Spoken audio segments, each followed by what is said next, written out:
উত্তর করিমগঞ্জের বিধায়কে তান বিশেষ করে সংগঠনের সবল লোকে পরিচিত হাইলাকান্দি করিমগঞ্জ তাই এরারে কাজও লাগাইছে বিভিন্নভাবে ফয়সাল রূপ দিয়া বিভিন্ন প্রলোভন দিয়া এরারে मैनेज करिया आज के हमरा लगे एरा गद्दारी करते विभिन्न सबे गद्दारी करते ना। करीमगंज लोकसभा के कांग्रेस उम्मीदवार श्री हाफिज रशीद चौधरी की हार पर जिला कांग्रेस संपादक बजलुल हक चौधरी आसान ने दी विस्तृत व्याख्या।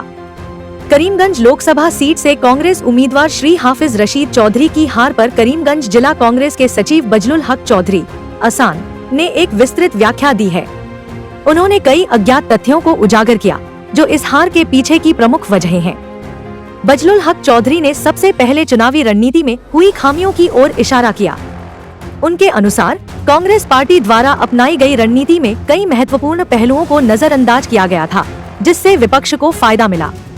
उन्होंने कहा कि चुनाव प्रचार में स्थानीय मुद्दों को प्रमुखता नहीं दी गई और राष्ट्रीय मुद्दों पर अधिक ध्यान केंद्रित किया गया जो स्थानीय जनता की समस्याओं को संबोधित करने में विफल रहा। उन्होंने कहा कि पार्टी के अंदरूनी कलह भी हार का एक बड़ा कारण है। कांग्रेस के कुछ वरिष्ठ नेताओं के बीच मतभेद और सहयोग की कमी ने पार्टी की जमीनी पकड़ को कमजोर कर दिया। इस आंतरिक कलह के कारण पार्टी एकजुट होकर चुनाव नहीं लड़ पाई और इसका सीधा असर मतदाताओं पर पड़ा। बजलुल हक चौधरी ने यह भी खुलासा किया कि विरोधी दलों द्वारा गलत सूचना और अफवाहें फैलाने की रणनीति का कांग्रेस प्रभावी तरीके से मुकाबला नहीं कर पाई।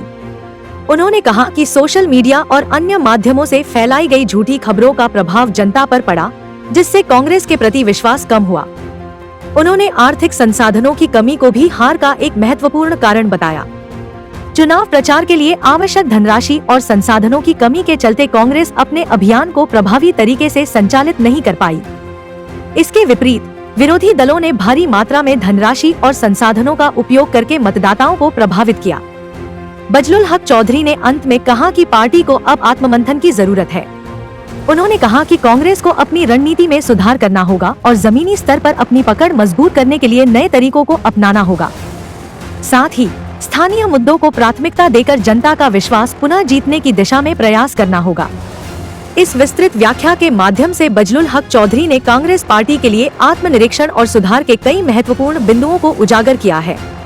अब यह देखना महत्वपूर्ण होगा कि पार्टी इन सुझावों पर कितना अमल करती है और भविष्य में अपनी स्थिति को कैसे सुधारती है। हमारे साथ बने रहे न्यूज डेस्क आमार आशा। करीमगंज की एक पहचान बजलुल हक चौधरी उर्फ आसान।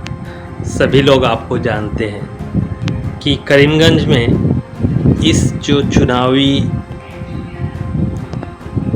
जो वातावरण गया है इसमें कांग्रेस की जो हार हुई व बीजेपी की जो जीत हुई इसमें आप कुछ कहिए।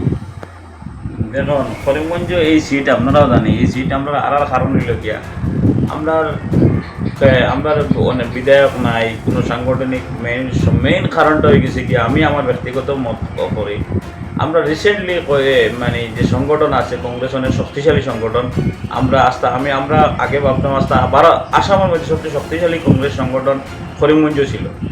কারণ হইল গিয়া আমরা দেখতে পাই মানুষ স্বতঃস্ফূর্তভাবে ভোট দিছে নাই আমাদের ভোট আমরা বেশি ভোট হয়েছে কিন্তু আমরা অর্গানাইজ যেটা হয়েছে আমরা সংগঠনে আমি সংগঠনের কর্মকর্তা হিসাবে দোষ আমরারও আছে আমরা কারণে দল আসছে অতলকে আসছে আমরা বিশেষ করে আমি উত্তর করিমগঞ্জ পুরানা উত্তর করিমগঞ্জ বিলংস করি বর্তমানে নতুন উত্তর করিমগঞ্জ আমি আমার এলাকাত বিশেষ করে আমি একটা যৌনর ইনচার্জ চেয়ারম্যান আসলাম আমার যৌন প্রায় আমার এই জেলা পরিষদ এলাকাত প্রায় 10,000 কংগ্রেসে লিড করছে ভালো পারফরমেন্স করছে সত্যি কথা কিন্তু আর কারণ হইল গিয়ে আমরা এখানে দেখা গেছে বারবার এখানে চিফ মিনিস্টার আছেন বিজেপি বিভিন্ন কৌশল পন্থা অবলম্বন করছে। রিসেন্ট আমরা ইলেকশনের আগে আমরা যে আমাদের বরাবর বিশেষ করে আমাদের উত্তর করিমগঞ্জ সমষ্টির যিনি বিধায়ক আসলাম উনি আমরা দলতাকিয়াও বিজেপির কাজ করছেন বিজেপিকে সমর্থন করেছেন খুলেআম করার পরে আমরা সংগঠন হঠাৎ করে তাই না আমরা ছাড়িয়ে আমরা গেছেন কি এই সংগঠন ম্যাক্সিমাম এই সংগঠন অনেক এটা সত্যিকার ওনার যা কর্মী ছাড়াও ওনার নেতৃত্বে অতদিন আমরা কাজ করছি। আগে আমরা কংগ্রেসের যখন আসলা তাই তখন আমরা বারবার তানে আমরা এই উত্তর করিমগঞ্জ সমষ্টিতে 3-3বার বিধায়ক আমরা বানাইছি। আপনারা জানেন আমিও নিজে স্বতঃস্ফূর্তভাবে ওনার লগে দিনরাত কাজ করছি। দেখা গেছে আজকে এই এলাকা থেকে আমরা যথেষ্ট ভোট দিছি আর এসে তার কারণে লগিয়া এমন সময় তাই আমরা ছাড়িয়া গেছেন বিভিন্ন জায়গাতে আমরা সংগঠনের মানুষের লগে আমরা খেয়ে বিজেপি করে খেয়ে কংগ্রেস করে এটাও বুঝছি না আজকে পাতারকান্দি রাতাবাড়ি আমরা আগেও জানি এখানে শক্তিশালী একটা বিজেপির ঘাঁটি, বুট কম পাইমু, কিন্তু আমরা ধারণা ছিল যে না আমাদের বদরপুর সমষ্টি কোন, পুরানা বদরপুর সমষ্টি কোন, সাউথ করিমগঞ্জ যদিও ভালো হয়েছে, আরও ভালো হওয়ার কথা আসলো। এখানেও যত নেতা আসলা আমাদের এখানের বিধায়ক থেকে আরম্ভ করিয়া সব বিরোধী, কিন্তু আজকে এরপরেও আমরা জিতলাম মানে উত্তর করিমগঞ্জের বিধায়কে তান বিশেষ করে সংগঠনের সকল লোকে পরিচিত হাইলাকান্দি করিমগঞ্জ তাই না কাজও লাগাইছে বিভিন্নভাবে পয়সার লোক দিয়া বিভিন্ন প্রলোভন দিয়া এরারে ম্যানেজ করিয়া আজকে আমরা লোকে এরা গাদ্দারি করছে, সবাই গাদ্দারি করছে না, 2 জন করিয়া আমরা এই আর কারণের লোকে কমলাক্ষ দে প্রকাশ আমি মনে করি। আর আমি মনে করি করিমগঞ্জ শহরও যখন আমরা দেখছেন গ্রামও বুট পড়ের কংগ্রেসও তাই না করিমগঞ্জ শহরও আইয়া র্যাগিং আরম্ভ করছেন, তার দলবল লইয়া অবৈধভাবে র্যাগিং করিয়া শতকরা আগে দেখা যাইতো 60-62% আমরা বিগত দিনে কাস্টিং করিতে দেখা গেছে 99% কাস্টিং, তাই 90% কাস্টিং করিয়া 8-10 হাজার বুট বাড়িয়ে দিয়েছেন। আর আমরা বিভিন্ন সংগঠনে বিভিন্ন মাইনরিটি এলাকাত তাই যেভাবে ছেলেরা আগে কংগ্রেস করতো এরা সব জায়গা তার পরিচিত আসলো, তার আন্ডারে বানাইলে আসলো, সংগঠনের মানুষ আসলো, হাইলাকান্দি করিমগঞ্জ সব জায়গাতে এরারে বিভিন্নভাবে কাজে লাগিয়া ষড়যন্ত্র করিয়া অবৈধভাবে টেকার প্রলোভন দিয়া বিভিন্ন লোক প্রলোভন দিয়া চিফ মিনিস্টার বারবার আসাম এই করিমগঞ্জ আইসন এরা লগে পরিচয় করাইয়া দিয়া বিভিন্ন প্রলোভন দেওয়া হয়েছে, বিভিন্ন সম্প্রদায়ের মধ্যে বাঘ বাগটা করিয়া অনেক ষড়যন্ত্র করিয়া তাদের জিতছেন।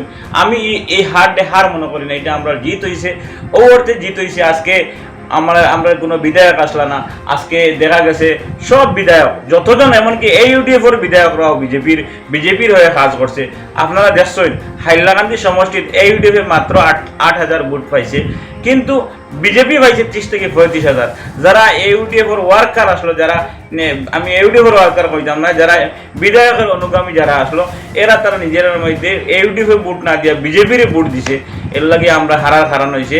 আর কমলাক্ষ দেব পুরো কাজতে করিমগঞ্জের ঠাউনও যে র্যাগিং করছেন অবৈধভাবে বিভিন্নভাবে আমাদের সংগঠনের ফুতান যেহেতু তার পরিচিত অনেক মানুষের আমরা অনেক সংগঠনে অনেক মানুষে আমরা ভাবছি আমরা কাজ করে, কিন্তু তলে তলে তার লগে মিলিয়া প্রলোভন দিয়ে কাজ করার কারণে আর কারণ হয়েছে। हमें पता चला है आप लोग का जो करीमगंज समष्टि है इसमें मुसलमान का वोट ज़्यादा है, फिर भी हारने का यही कारण है और कुछ कारण? আমাদের এখানে মুসলিম ভোট বেশি আছে এটা আমরা স্বীকার করি, কিন্তু মুসলিম ভোট প্রায় 1.5 লক্ষাধিক ভোট বিজেপিত গেছে বিভিন্ন প্রলোভনের মাধ্যমে। বিধায়ক কমলাক্ষ দেব পুরকাইস্ত উনি আমাদের বিশেষ করে আমাদের মুসলিম সম্প্রদায়ের, আমরা আগে সবসময় মুসলিম সম্প্রদায়ের সঙ্গে ওনার যোগাযোগ আছে। কংগ্রেসের যতগুলো সংগঠন হাইলাকান্দি থেকে এমনকি আমাদের করিমগঞ্জ পর্যন্ত যত সংগঠন ছিল ওনার মানুষ ছিল, আমিও ওনার সমর্থিত ছিলাম, কিন্তু আমরা ওনার আগে আমরা কিন্তু দল করতাম কংগ্রেসের বিশ্বাস, যতদিন তিনি কংগ্রেস ছিলেন আমরা ওনার সাথে কাজ করেছি।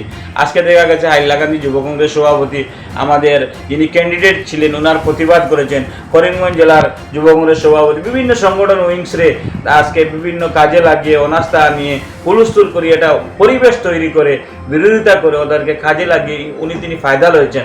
আমাদের জন্য আমাদের সাথে উনি গাদ্দারি করেছেন। 3 বার আমরা উত্তর করিমগঞ্জে বিশেষ করে মুসলিম সম্প্রদায়ের মানুষ উজাড় করে ওনাকে আমরা নেতা বানিয়েছিলাম। তার প্রতিফলন আজকে করিমগঞ্জে যে সর্বপ্রথম সংরক্ষণ মুক্ত হয়ে আমাদের সময় বিশেষ করে মাইনরিটি একজন প্রতিনিধিতে আমরা ভারতের জাতীয় কংগ্রেস দিয়েছিল, সেই আমরা অনেক দুঃখ পেয়েছি। আজকে ওনাকে নেতা বানানোর জন্য উনি আমাদেরকে হারিয়েছেন, এর ফল কিন্তু জনগণ দিবে আগামী নির্বাচনে, এর জবাব উনি পাবেন। सुना गया आप लोग का उपनिर्वाचन का कोई बात है, आप उपनिर्वाचन खेलने का कोई बात चल रहा है? আমি উপনির্বাচন যেও খেলবো, আমি কংগ্রেস দলের যেও খেলবো, কিন্তু আমরা প্রস্তুত। এই জন্য প্রস্তুত, আমরা অনেক দুঃখ পেয়েছি এই ইলেকশনে যেভাবে আমাদের ওনাকে আমরা 3বার বিধায়ক বানিয়েছি, দিন রাত ওনার সাথে আমরা কাজ করেছি, বিধায়ক বানিয়েছি, নেতা বানিয়েছি। হঠাৎ করে আমাদের গিয়ে উনি শাসক দলে চলে গেছেন।